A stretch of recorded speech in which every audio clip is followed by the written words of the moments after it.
Este poema se llama Pronóstico.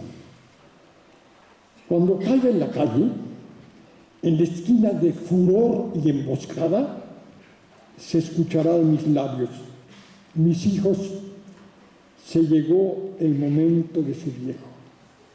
Extiéndanme en el piso.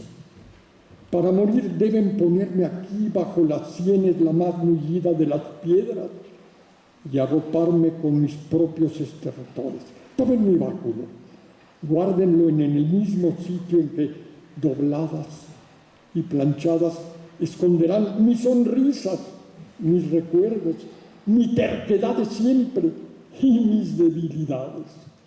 Rodeen después mi cuerpo, apresen mis manos, de vez en cuando interroguen a mi pulso, y cuando lleguen con las mandíbulas abiertas los segundos homicidas, ciérrenme los ojos y vean cómo lentamente se me va despellejando el nombre. Programa de vida. Nacer profundamente irritado. Gritar de tal manera que todos vuelvan hacia el grito buscándole su pedestal de lobo. Hacer que por los labios entreabiertos se fugue del pulmón en llamas la vocal militante. Ensayar muy pronto los primeros pasos para aprender a pisotear los insectos que lanzan pequeñas tarascadas a los talones. Concebir en la cuna nuestro primer proyecto subversivo. No dormir en la almohada donde anidan los más tibios ademanes maternos, sino acurrucarnos en nuestro propio puño, apachurrar las lágrimas entre el dedo pulgar y el índice, hallarse preparado en todo momento para desenfundar nuestra mejor injuria, cortar cartucho y pasear los ojos por un jardín de pulsos extraviados, buscarle la espinilla a los dioses, poner desde pequeños a nuestro oído en guardia contra todo canto de sirena y variaciones, desoír la varita de virtud, sus tristes erecciones, rechazar el noviazgo que nos pone las primeras esposas en las manos, luchar a sangre y sexo, escribir un epigrama que genere cuarteaduras en los muros del partido gobernante. Pero no confiar demasiado en las virtudes catastróficas de la lira, en la toma del poder por los endecasílabos. Buscar pacientemente en cada cuerpo el punto en que se esconde la ternura. Darle pila abierta a la caricia. Organizar una manifestación que corra tumultuosa, escuchar en el Zócalo un recital de poesía. Contemplarse las manos a la hora de morir y pensar en las obras firmadas por sus huellas digitales. No tener temor a la muerte. Enseñar a los cojones a deletrear el infinito. Morir tranquilo.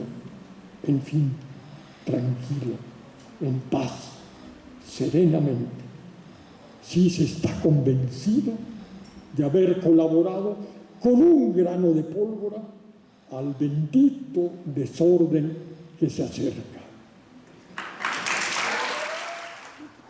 Un fragmento de mi poema que se llama Demiurgo del caos.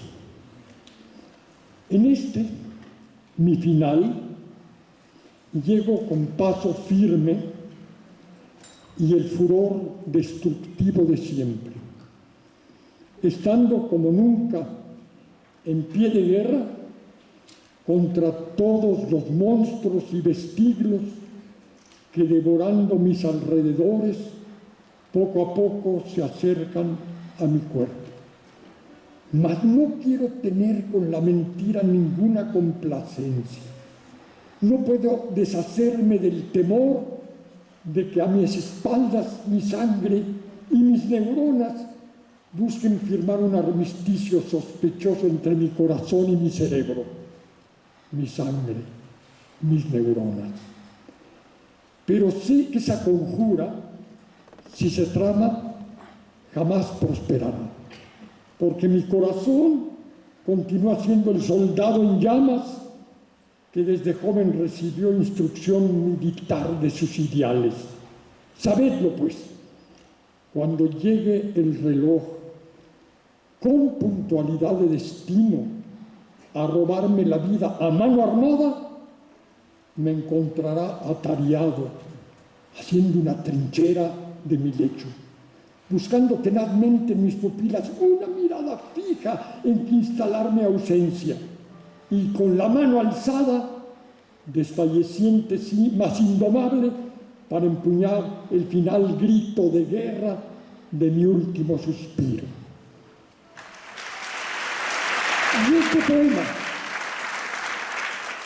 Y este poema, pequeñito, y que es el pilón sobre Ernesto Guevara, que se llama Che. Hay poemas que caben en una estrofa.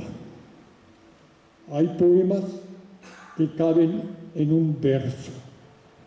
Hay poemas que caben en una palabra. Hay poemas que caben en una sílaba. Gracias.